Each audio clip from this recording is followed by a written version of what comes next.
खबरों की नई पहचान। धनबाद के बस्ता कोला एरिया 9 के भगतडीह स्थित पुराने आरएसपी कॉलेज के पीछे कामनी कल्याण क्षेत्र में भारी भूधसान और जमीन खिसकने की घटना से इलाके में अफरा तफरी मच गई। भूधसान के कारण दर्जनों घरों में बड़ी बड़ी दरारें पड़ गई। घटना के बाद डरे सहमे परिवार अपने घरों से जरूरी सामान निकालकर सुरक्षित स्थानों की ओर ले जाने को मजबूर है।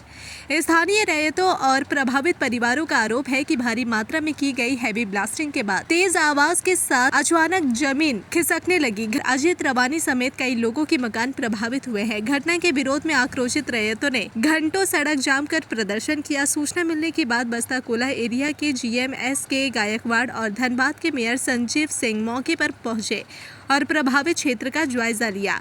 जीएमएस के गायकवाड़ ने कहा कि पिछले 2-3 क्वार्टर से प्रभावित लोगों को राहत देने के प्रयास किए जा रहे हैं।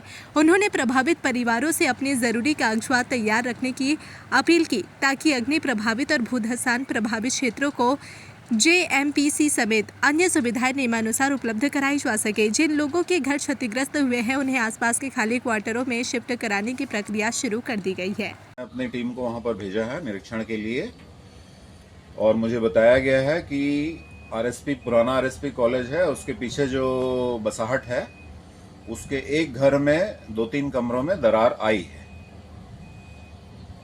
अब जैसा कि आप जानते हैं कि ये घटना लगभग 4:30-5 बजे की है और इस समय किसी भी प्रकार का खदान में ब्लास्टिंग नहीं होता है जी।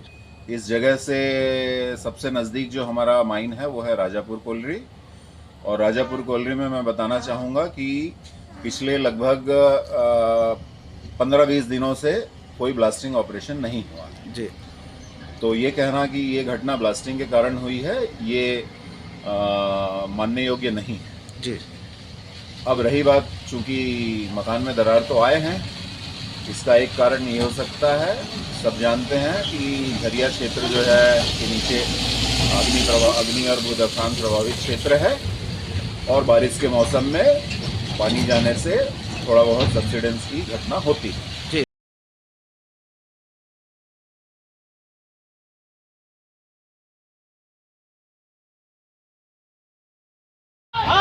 हमें हमारी सुरक्षा चाहिए, हमें हमारी सुरक्षा चाहिए।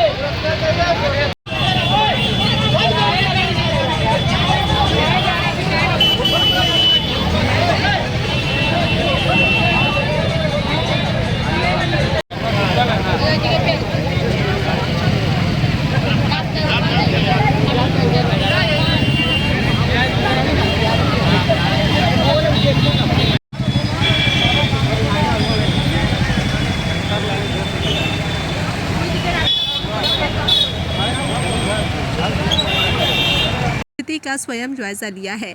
जिन परिवारों के घर ज्यादा क्षतिग्रस्त हुए हैं उन्हें तत्काल बीसीसीएल के क्वार्टर में शिफ्ट कराने की तैयारी की जा रही है। कुछ पाइपलाइन की क्षतिग्रस्त हुई है जिसे लेकर माडा के एसडीओ से बात की गई है। उन्होंने कहा कि अगर ब्लास्टिंग को लेकर मिल रही शिकायतों पर रोक नहीं लगी तो बस्ता कोला एरिया के राजापुर प्रोजेक्ट को बंद करने की कार्रवाई की जा सकती है। इसे लेकर मैनेजमेंट और प्रोजेक्ट ऑफिसर को सख्त निर्देश दिए गए। जिस तरह से घटना घटी है आरएसपी कामनी कल्याण में, पूरे धनबाद कर सकते हैं, कतरास, बागमारा, छाताबाद, अब झरिया, खास करके कामनी कल्याण में जो देखिए जो अभी जो 2-3 घर है जिसमें ज़्यादा क्षतिग्रस्त है और उसमें दरार पड़ी, हम लोग उसको खुद देखे हैं। तो उन परिवारों को बगल में यहीं अभी तत्काल जो है बीसीसीएल के क्वार्टर में शिफ्ट कराने का वो हम लोग तैयारी कर रहे हैं। अभी हम लोग जाके क्वार्टर देख भी रहे हैं और कुछ पाइपलाइन डैमेज है, उस पाइपलाइन के लिए अभी एसडीओ माडा से बात हुई है। एसडीओ माडा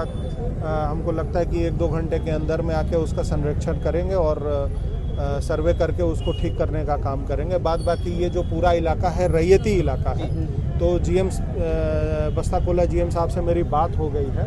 कल परिवार के सभी यहाँ के सदस्य मिलके वो सारा डॉक्यूमेंट्स यहाँ देंगे और जिनका है उनको भी और जिनका नहीं भी है उनके लिए सारी व्यवस्था हम लोग अपने स्तर से कराएंगे और मैनेजमेंट से भी बात करके उसको सारी व्यवस्था करेंगे। अभी फिलहाल जो लोग वहाँ पे है जिसका घर ज्यादा डैमेज है उनको अभी तत्काल 4 परिवार हैं जिनके लिए उनको अभी बस्ता कोला के आसपास में ही उनको जगह हम लोग दिलवाने का काम कर रहे हैं। प्लास्टिक के कारण घटना घटी। मैंने जीएम साहब को स्पष्ट कहा है कि अगर ऐसी स्थिति अगर शिकायत मिलती है तो ये तय रखें कि फिर आगे बस्ता कोला एरिया में राजापुर प्रोजेक्ट बंद हो जाएगा, ये बंद हो जाएगा। साहब ने तो आप इनकार कर दिया, बोला 15 दिन के अंदर कोई ब्लास्टिंग नहीं हुई। नहीं, अब ये इनका कहना है, हमारे लोगों का कहना है कि ब्लास्टिंग हुआ है। यहाँ के मैनेजमेंट और जो वहाँ के प्रोजेक्ट ऑफिसर हैं उनको सख्त एकदम कह दिया गया है कि अगर इस